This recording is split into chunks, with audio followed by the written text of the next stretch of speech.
What is going on, everybody? Welcome to the Ring Chasers tutorial, the guide to success. Today I'm just going to be showing you all how to properly manage your team. This is something I've said and showed in the previous Ring Chaser seasons and eras and stuff like that. But today I'm going to give you all a video instead, so that you can always have something to come back to just in case you need a little bit more guidance. So we're gonna go ahead and get straight into it because we got a lot to get through. I'm gonna start with the easiest things, and then the last couple of things are gonna be the things that are gonna take a while. So we'll start with the system proficiency. We got balanced. So with balanced, obviously that means it doesn't focus too hard to do any one thing, but distribute shots across the whole court. So this is something you want if you have a team where everybody can possibly get involved. The positives are it limits turnovers due to pace and ball control focus. The negatives are solid all around, but doesn't excel at one thing. To grit and grind, this is more of like the 03 Detroit Pistons style. Prides itself on slowing the game down and playing tough and punishing you inside. The positives, slower tempo limits offensive scoring chance for opponents. Physical style wears down offenses. Interior focus creates more free throw opportunities. The negatives, slow tempo makes it difficult to come back from large deficits. So again, this is more of like a 03 Detroit Pistons, 04. So if you want to get down with that, that's your playbook. Now we have pace and space. This is more so of a Golden State Warriors type of offense.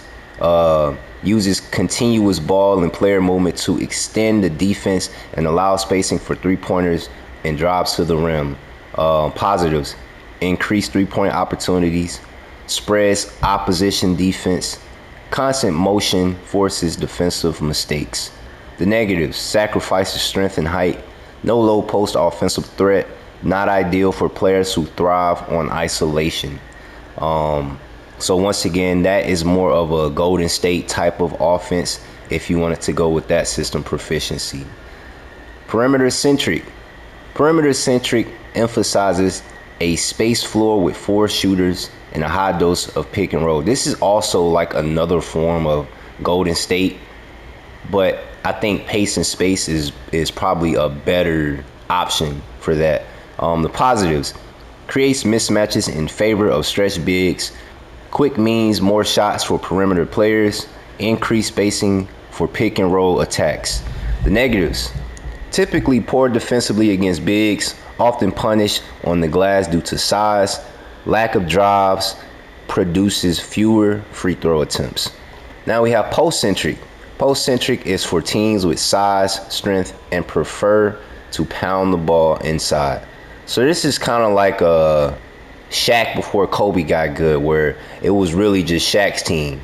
So the positives, creates mismatches versus poor interior defenders, can create open perimeter shots from double teams, increase chances for fouls and free throws. Negatives, limited three-point attempts, reduced ability to overcome big leads, more effective with size and slower tempo. So this would be perfect for probably like a team where somebody has Jokic at the 5 and he's basically either scoring on the inside or kicking out for shooters. So if you have a guy that can pass the ball at center, this would be the perfect offense for you. Triangle. Now, if you are a basketball head, you know what the triangle is. This is the offense that was basically created for MJ and the Bulls. Triangle ensures a balanced freelance approach that utilizes the talents of superstar scorers. The positives, offensive rebounding, spacing for enhanced post and high post opportunities, facilitates ball movement and isolation scoring. The negatives, does not create a lot of three-point opportunities, requires players with high basketball IQ, very important, does not create early scoring opportunities. Last. Then we have 7 seconds, the Steve Nash and Stoudemire, that offense. 7 seconds is all about forcing tempo by shooting quick, and taking shots from the key or three. Positives: creates plenty of early scoring opportunity. High tempo creates more shots for scorers. Key or three philosophy emphasizes more points per possession. The negatives: high tempo can translate into poor defensive focus, often are out rebounded. Offensive efficiency is often lowered at a slower tempo. Like I said, this is literally the Steve Nash and Stoudemire system. So if you want something like that, there you go. Now, last but not least, we have defense. This is Spurs. This is Pop. This is that system. Defensive system puts more importance on making every possession tough and creating fast break opportunities with high pressure defense. If you are a young guy like myself, if you know what Chino Hills and Lonzo Ball and all of them is, that is this type of system. It's just basically shut them down and run the break. Run the break all game long. That's what this is. So the positives: assignment consistency helps on defensive glass. Helps on the defensive glass. Typically very good perimeter interior defense. Great in pick and roll defensive coverage. Defense coverages. Negatives: stagnant motion hinders offensive consistency. 3-point efficiency down from lack of open shots. Defensive pressure can increase foul chances. So again, this is like Pop, the Spurs, that type of system. So if you want something like that, then there you go. Now we're going to dive deeper into these things. As you guys can see, the more I move into a different system, guys will lower. So for instance, Jonathan Isaac, he keeps going down, right? That's because he doesn't fit the system. So for instance, if I put Jonathan Isaac in a triangle, he's not going to thrive more than being in a defensive or balanced system. So another thing you can do is you can view your roster, and it'll tell you what the system proficiency rating is per player.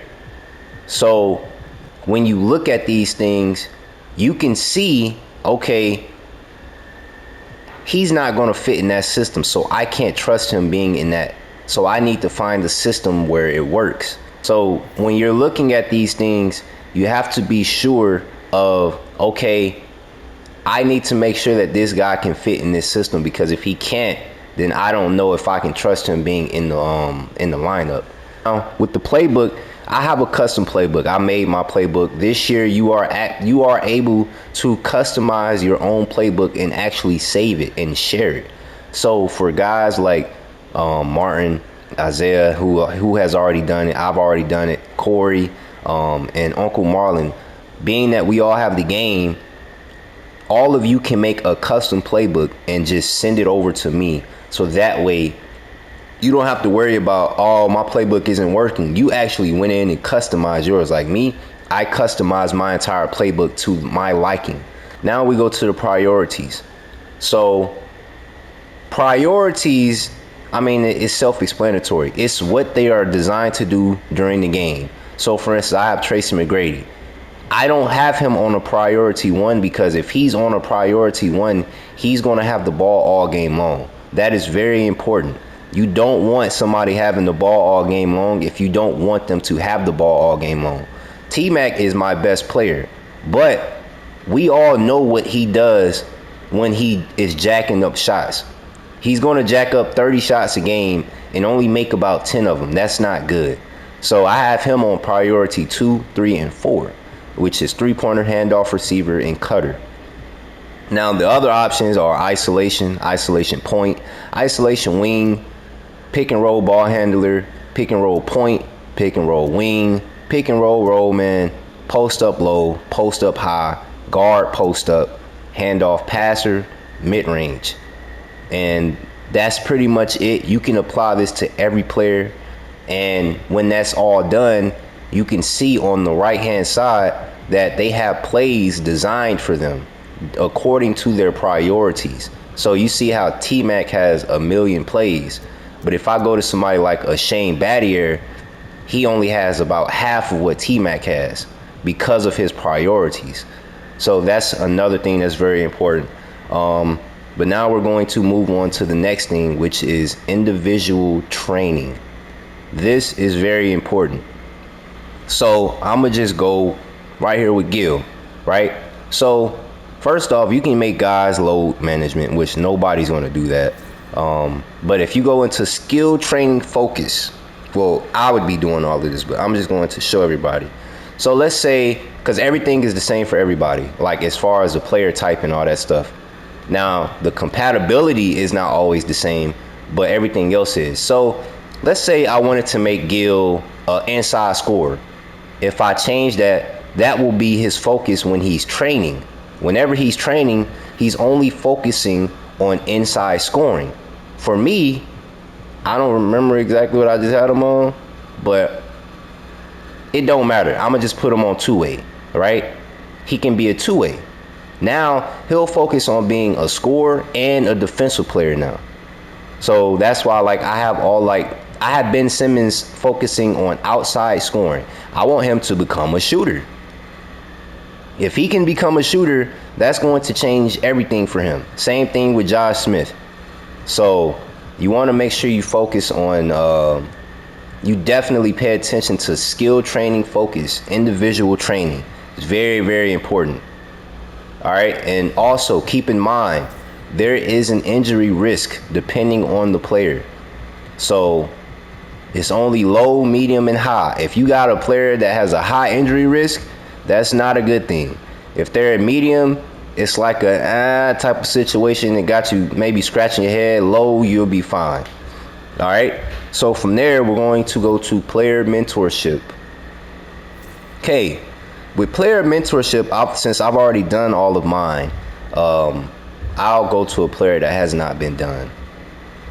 Actually, no. I'm just go right here. So, for instance, I have Rudy Gay as the mentee, and the mentor is Tracy McGrady. So, what I'm doing is I'm trying to progress his badges, his badge Deadeye, Limitless Range, and Shifty Shooter. Now, in previous years, I would probably do like something that the player did not have. So like if I go to, like for instance, right here, I'm trying to get Jonathan Isaac. I'm trying to get Ben Wallace glove, on ball menace, and a movable enforcer. So the reality of this is he will more than likely not get these badges because of the fact that he does not have them. So if we go back to T-Mac and Rudy Gay has Deadeye, Limitless, and Shifty Shooter. But T-Mac has them, his badges are higher. So he's more likely to progress in those badges because of the fact that he already has them. But for somebody like Ben Wallace, who does not have glove, on ball menace, and a movable forcer, he more than likely will not get that badge. And also, every badge won't show. So like, for instance, like Jonathan Isaac has way more badges than this. As you can see, he has 13 badges. So it's not showing all of them. It's only showing 5 of them. So it won't always show all of the badges. So yes, that is very, very important. Might as well give him this, right?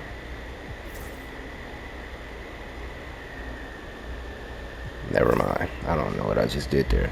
But yes, player mentorship it's important, but it's also kind of not important because it doesn't always even work. So it's a tricky one. Now, last but not least, coach game plan. This is the tricky and most important one of all.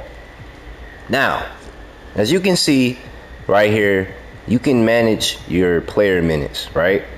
You can determine who plays what and where. Now, if you want to go into a full in-depth breakdown, this is the rotation timeline. Now, this looks a little crazy because I remember the first time I showed everybody, it kind of just looked too weird and nobody was really doing it. So the way I have mine set up is I want my starters to play basically the whole first quarter, and then the bench comes in at the end and they start off the second quarter. And like I said, you can determine wherever you want somebody to play in the entire game. Now, if you want to leave it to the computer and just let them handle all of that, then that's fine. All you would have to do is come back to this and just put, okay, I just want this person to play that amount of minutes, then this person to play that amount of minutes, and then you can do that the easy way, because that's honestly a lot easier. Now, we come to coaching.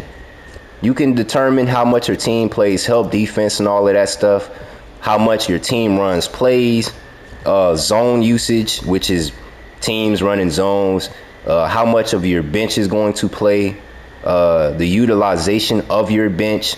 Well, let me read that a little more. How much playing time the bench will get in an average game is what bench utilization is. Then we have, well, I need to actually change this in. All right. Then we have lineup performance factor, how much a player's performance affects their minutes played in a game. To me, I leave mine on 0 just because of the fact that I customize my own minutes. So I don't want a lineup performance factor to affect how my guys play and when they play the game. Young versus old, you can literally leave that in the middle just because everybody's young, like everybody's 19. So that way, like, nobody's retiring and stuff like that. And then system proficiency preference. Now, first off, I'm going to end up making all of us as coaches. I'm not going to, if you know, you know. Like, if you were here last time, then you know. So basically just you, Uncle Marcus. I'm going to make all of us our own coach. So you will be your own coach. I'm going to make you. Now, 10 points of emphasis. Offensive focus. This is how your guys will play during the game when you're not, because we're not controlling them. So this is how they will play. Offensive focus. You have neutral offensive focus, play through star, no preference, get to the basket, get shooters open, feed the post, pick and roll offense. So that's maybe about 6 or 7 things. Offensive tempo, you have average tempo, shoot at will, no preference, and patient offense. Then you go to offensive rebounding. You have limit transition, no preference, crash offensive glass. Some crash, others get back. Me personally, I leave mine on limit transition just because it's offensive rebounding. If the other team runs, if somebody has on defensive rebounding, some crash, others run, and you have yours on crash offensive glass, if they get that rebound, you're going to get beat every time. So I leave mine on limit transition. Defensive focus. You have neutral defensive focus, limit perimeter shots, no preference, protect the paint. Defensive aggression. Neutral defensive aggression, play physical, no preference, conservative defense. Now we have defensive rebounding, which is basically the same as offensive. Some crash, others run in transition, no preference, crash defensive glass, and that's it. So that is some points of emphasis. Now we're going to get into the last thing, which is like how the players will play defense. So I'm gonna go by everything. So on ball pressure, you can do gap, which is basically it's like for guys that cannot shoot, you just make them play gap defense. And you can assign this to specific people. So like, for instance, which I would never do, if I had somebody guarding Larry Bird and I was like, Larry Bird can't shoot, all right, we're going to gap him, we're going to make him shoot. But realistically, nobody's going to make him do that. You can also assign specific people to guard certain players. So that's that. Now I'm gonna go back to this. Hold on, because now it's tripping. Okay. All right. Once again, you have gap, you have moderate, which moderate is basically in between gap and playing tight pressure defense. So The on-ball defender is just out of reach when guarding the ball handler. Tight obviously means close up, and then smother is just like don't give him no space. Off-ball pressure, you have gap. Well, you have automatic, you have gap, which is the same thing as gap on ball pressure. Leave them, meaning don't even guard them. Moderate, which is basically in between tight and deny ball. So I don't remember what I had this on. Deny ball. All right, then you have force direction. You can either force people to the middle, baseline, or just keep it on automatic, which automatic for this will favor a side and force the ball carrier according to the team scheme. All right, you have on ball screen. You can do automatic. You can go over. You can go under. You can switch. You can ice, and you can on ball rotate all. So this is for the person that's getting screened, the guard. So the thing about this is, because it actually, the defense sucks in PNR on the game. So if a guy is getting screened and he goes over and you have the big to help on the side, he's going to get beat every time, because the guard won't go for the passing lane still. He won't do nothing. Then you have hedge, which is also for the guard. You can do no hedge, which, you know, he will drop down to defend against the drive. So basically he will basically switch onto the big, kind of. Or he would just wait for the guy to continue going to the paint. But the problem is, if the guy can shoot, like if it's somebody not hedging on Curry, he'll pull it. You have soft hedge, which the player will step out to prevent the ball carrier from turning the corner. Basically, like he will just he would try to avoid the screen and just jump in front of it. Hard hedge, which the player will step out and stay with the ball carrier until the on-ball defender gets back into position. Then you have double, which is obviously double team the ball, and then catch hedge, which the player will drop and contain the drive along with preventing the screener from getting behind him, which is basically just trying to play both sides, which it don't really work a lot, to be honest. Then you have on ball screen for center. If the center is getting screened, go over, go under, switch. Ice, which is just before the screen, the on ball defender will jump out. He will jump to the middle of the floor and force the ball to the baseline. And then you have on ball rotate. Okay, now we have hedge for center. You have no hedge. You have soft hedge. What? All right, I'm almost done. Soft hedge, which the player will step out to prevent the ball. Jesus Christ. The hedging player will step out to prevent the ball carrier from turning the corner.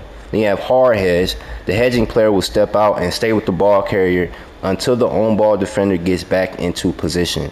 Double team, and then catch hedge. The player will drop down to defend the drive while preventing the screener from getting behind him, which is also, that's really good for centers, just because you're stopping the drive while also trying to prevent the screener from, you know, rolling. So that's not a bad option. I don't remember what I had this on, but I'm gonna just put it there. You have stay attached, which you can put always stay attached, only on screens, and then never. I keep mine on automatic because I don't really want them to stay. Off ball screen, you can go over, you can go under, or you can switch. Post, defending the post, you can either front them, be behind them, 3-4 top, or 3-4 bottom. 3-4 top, the player will play on the inside shoulder of the offensive player with his back to the key. That's what I always do, because I do that in real life if I don't front them. And then 3-4 bottom, the post defender will play on the bottom shoulder of the offensive player with his back to the baseline, which you don't want that. Okay. Double team perimeter, nobody really does that. Double team post, nobody really does that, because the way they shoot threes in these games, you don't want to double anybody. Switch rules off ball, you can switch auto, you can switch all, the defense will switch assignment off every off-ball screen. Switch bigs only, meaning only the bigs will switch, and then you can switch guards, meaning only guards will switch. You can pre-rotate if you want. When the ball is on the wing or in the corner, the lower weak side defender will come over to load up the strong side of the floor. Okay, then you have screen help rules. You can either help and no rotate, or no help at all, or just keep it on automatic. Pretty much just keep it on automatic. Drive help rules are the same. Pretty much just keep that on automatic. Cutter help rules are the exact same. You probably want to, because if you help and no rotate, that can be another bucket. So pretty much want to keep that on automatic. You can extend the pressure depending on, I'll go back to that when I go back up. And then all of these right here, dribble handoff, down screen, back screen, flare screen, all of these are the exact same. You can either go over, go under, or switch. And then we have transition defense. You can either guard the 3 or wall up, which is protect the inside, and then keep it on auto, which is just guard everything. Now back to extend pressure. If you wanted to send one player to press another player, you can do that. The on-ball defender will guard the ball in the backcourt.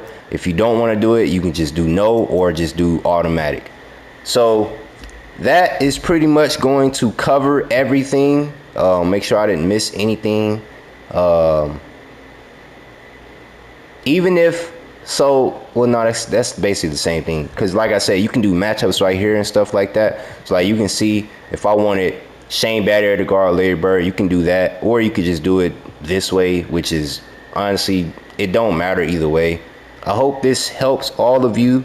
I know it might have been a little confusing, definitely for you, Uncle Marcus, since it's your first time. But this is the key to success. If you want to win, you have to manage your team. If you don't manage your team, you will not win. Wait, there is one last thing I have to show you, which is training schedule. Now, this is something that is very optional. It's tricky though. You can make your team train during the season, right? So you can make them condition, you can make them lift weights, you can make them do individual training, which is like when I was talking about the individual training with the players, how you, like, I want Ben Simmons to become a 3-point shooter. If you do individual training like every single day, he's going to develop a shot. You can do team system training, you can scrimmage, you can study film, team bonding, injury rehab, body work, all of that. And you can do that basically the entire season. Now, it is a thing where, like, when I sim, it's going to not allow me to do certain ones. But other than that, that is pretty much it. I hope you all are satisfied with what I'm showing you, and hopefully this can help you become a great ring chaser. That is going to do it. I am signing out.